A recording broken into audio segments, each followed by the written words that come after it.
Louis Masson, sénateur n'appartenant à aucun groupe et qui va avoir 3 minutes.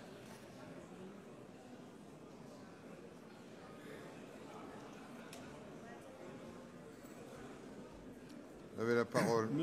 Monsieur le Président, Madame le Ministre, chers collègues, lors des dernières élections présidentielles, je n'ai pas appelé à voter pour le candidat Macron et je n'ai pas voté pour lui.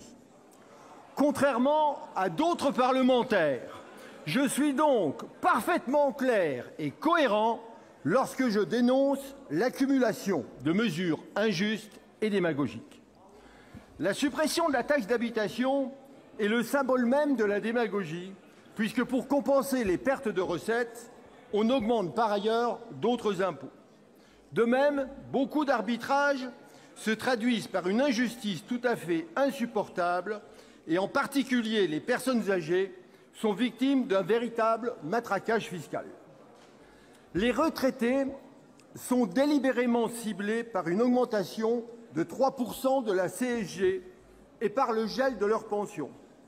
On prévoit de plus une augmentation de 9% de leurs cotisations aux mutuelles en contrepartie de la future prise en charge des soins dentaires et des lunettes.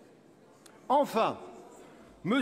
Delevoye a confirmé officiellement en commission des affaires sociales de l'Assemblée nationale que le gouvernement allait imposer un abattement de moitié sur certaines pensions de réversion des vœux.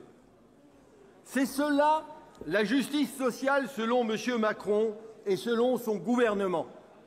C'est une honte, car la France d'aujourd'hui a été bâtie grâce aux actuels retraités qui, eux, ont travaillé 40 heures par semaine dès l'âge de 14 ans et sans bénéficier ni de RTT ni de 5 semaines de congés payés. Après toute une vie de labeur, certains retraités touchent actuellement nettement moins que ce que l'État dépense pour les flux massifs d'immigrés qui viennent pomper nos finances publiques sans avoir jamais rien fait pour la France. Une veuve d'agriculteur ne perçoit même pas la moitié de ce qui est consacré à chaque immigré. Pire encore, les petits retraités qui n'arrivent pas à joindre les deux bouts payent malgré tout le ticket modérateur lorsqu'ils sont malades. Faute de ressources, il leur arrive même de renoncer à se soigner.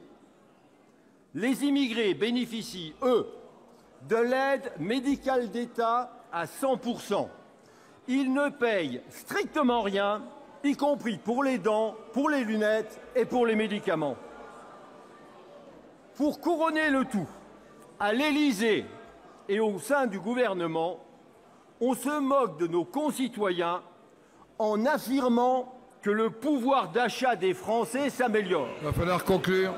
Ils n'ont qu'à aller voir les retraités et leur demander s'ils pensent que leur pouvoir d'achat a augmenté. Pour ces raisons, je voterai sans aucun